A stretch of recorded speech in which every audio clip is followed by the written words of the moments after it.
For the second time in 3 weeks, DeMarcus Ware and Lindsay Arnold closed out the show on Monday's Dancing with the Stars, and this one was a doozy. The pair delivered a dazzling Argentine tango, and after the judges awarded the first perfect 30 to Juan, Pablo, and Cheryl Burke earlier in the night, it seemed like maybe a second 30 was incoming. But nope, they scored a 28. So what gives? First of all, not to sound like a broken record, but we shouldn't be seeing perfect scores in week 3. It's way too early, you don't give room for improvement. And no one is perfect. Yes, we know it's all subjective that early.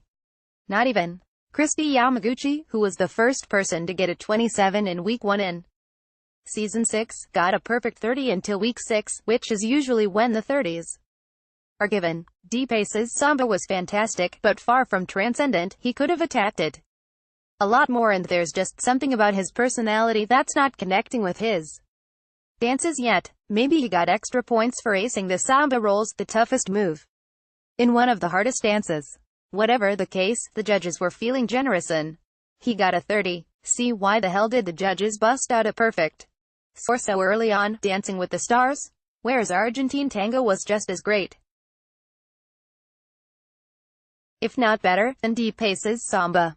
Arnold choreographed to the former linebacker's strengths, and we were treated to some jaw-dropping lifts. It was intense, intimidating, and as Carrie-Ann Anaba pointed out, it felt like a paso doble at times. Paso tango?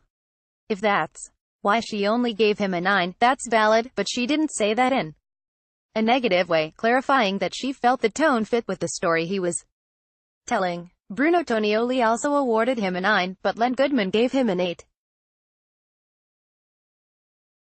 which was unnecessarily low. If DeMarcus could swing 3 10s, and that routine was the standard of dancing they wanted for the night, Ware should have at least pulled 3 9s. Let's be clear that it also would have been ridiculous if they gave out 2 30s in week 3. Perhaps Ware is killing it in the fan votes,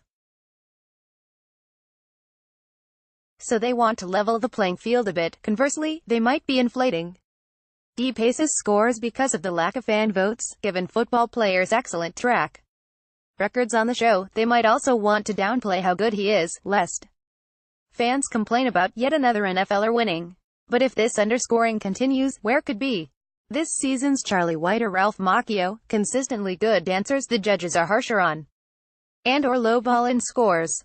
Unlike them, Ware is already established as one of the top-tier contenders and is a football player, so he'll likely make the final no matter what. But it's something to keep an eye on. Dancing with the Stars now, change them. Until Monday night's show, be sure to make your predictions so that the contestants can see how they're faring in our racetrack odds. You can keep changing your predictions until just before the next episode airs every Monday on ABC. You'll compete to win a spot on our leaderboard and eternal bragging rights. See our contest rules and sound off with other fans in our reality TV forum. Read more Gold Derby entertainment news for Gold Derby's free newsletter with latest predictions.